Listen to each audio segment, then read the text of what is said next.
kita prihatin ya dengan bermunculannya bendera One Piece yang menurut saya itu tidak perlu di tengah-tengah kita sedang membangun patriotisme dan semangat kemerdekaan yang ke-80 tahun, di mana kita punya cita-cita yang mulia menuju Indonesia Emas tahun 2045. Tentu ada hal-hal simbol-simbol negara yang dipersandingkan dengan simbol-simbol yang tidak perlu. Nah, ini yang disayangkan dan tentu saya setuju jika ini ditertibkan. Ya ditertibkan, silakan itu terjemahannya para penegak hukum. Karena ya kita sesungguhnya ini adalah momentum. Dikala masyarakat, rakyat sedang euforia membuat panjat pinang, balap karung, kemudian lomba-lomba kedaerahan yang sedang dibangun oleh masyarakat. Event di perumahan saya juga mulai bulan Juli sudah ada pertandingan tenis meja, ada bola basket dan lain sebagainya. Kok muncul hal-hal yang menurut saya tidak perlu. Oleh karenanya ini yang jauh dari bagaimana kita memperkokoh, memperkuat persatuan dan persatuan bangsa. Semakin kokoh, semakin kuat, sumber daya manusia semakin baik. Dengan MBG mudah-mudahan kita menuju kepada generasi yang unggul ke depan. Dengan sekolah rakyat, ada keadilan untuk seluruh rakyat yang tidak mampu juga bisa bersekolah. Kemudian membangun ekonomi dengan mendirikan koperasi Desa Merah Putih di seluruh desa. Tentu ini adalah cara-cara untuk membangun kebersamaan di negeri ini. Kita jauhkanlah dari hal-hal yang tentu melakukan agitasi dan lain sebagainya dengan cara-cara yang tidak perlu. Bendera itu bentuk kritisi katanya Pak. Ya, Partai Demokrat pernah juga menjadi partai penyeimbang. Selama pemerintahan Pak Jokowi kita juga berada di luar pemerintahan, cuman di akhir memang ada kesempatan Mas AHY Ketua Umum menjadi menteri. Namun 9 tahun kami menjadi partai penyeimbang. Partai penyeimbang itu ya tentu kalau kebijakan negara sesuai dengan aspirasi dan harapan rakyat, kami mendukungnya, tapi kalau ada hal-hal yang tentu bertentangan dengan aspirasi dan harapan rakyat, mengkritisinya. Ya, mengkritisi secara proporsional, karena seluruh pengambilan kebijakan itu biasanya kan diambil di DPR. Tentu anggota-anggota DPR yang bisa meluruskan, bisa menyampaikan aspirasi dan harapan rakyat, meskipun pada akhirnya harus didiskusikan bersama dengan keinginan pemerintah. Dan inilah saya kira realitas, sudah bagus lah. Karena ya idealnya seluruh potensi bangsa bersatu.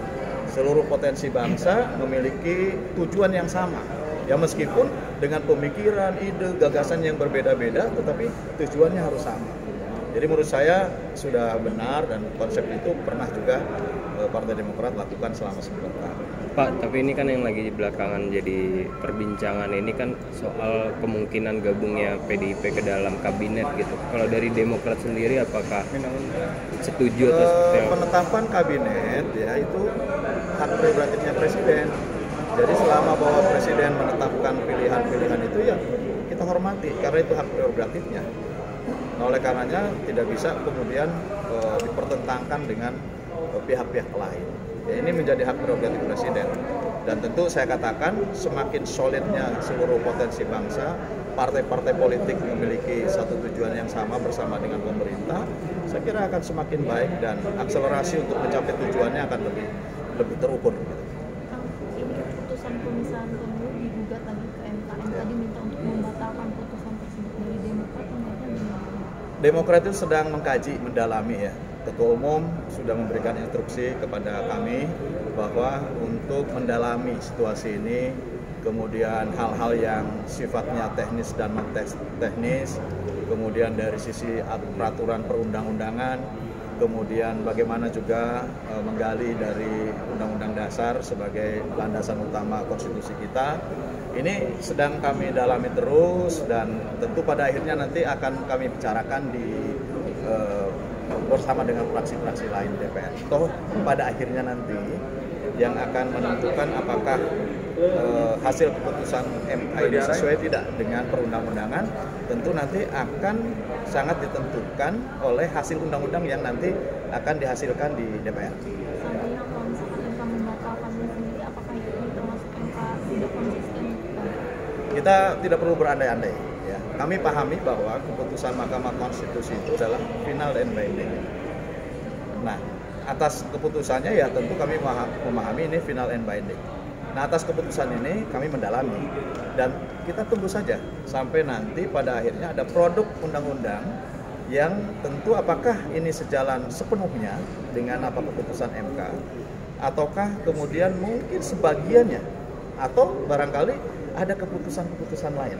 Dan itu akan sangat ditentukan oleh nanti hasil dari keputusan bersama pemerintah dan DPR dalam bentuk undang-undang. Nah, tidak perlu berandai-andai, tetapi kalau kemudian ada gugatan publik, ya itu adalah hak publik untuk bisa mengajukan gugatan kepada Mahkamah Konstitusi. Belum ada kabar, ya, belum ada kabar.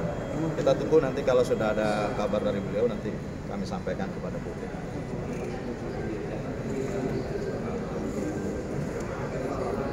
Yang tadi.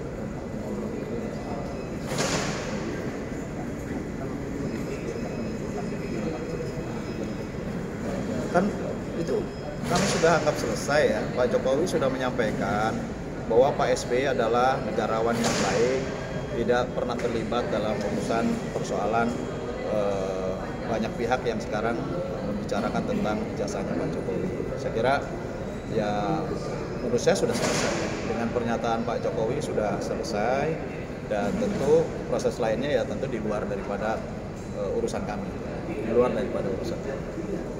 Oke ya, cukup ya. Banyak kritik dan saran yang dituangkan dalam sesuatu yang lebih baik, bukan kemudian mengibarkan simbol-simbol yang bertentangan dengan nilai-nilai nasionalisme kita.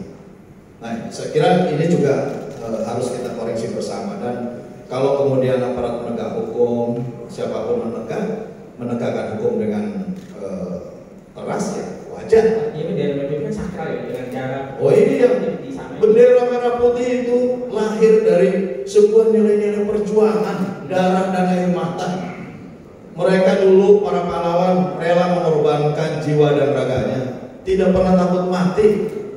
Senjata dilawan bambu runcing untuk menurunkan, merobek bendera penjajah kita dengan nyawa yang begitu banyak. Masa kemudian kita setelah merdeka mengibarkan bendera yang begitu suci, kemudian malah disaingi oleh bendera-bendera lain yang tidak perlu. Menurut saya ini jauh dari sikap nasionalisme kita. Oleh karenanya, mari kita tanamkan ini. Insya Allah jalan menuju kepada kesejahteraan bangsa, jalan menuju kepada kesejahteraan rakyat itu akan terbuka jika kemudian sama-sama seluruh rakyat bersatu dan kita sama-sama pahami ada tujuan besar bangsa dan negara.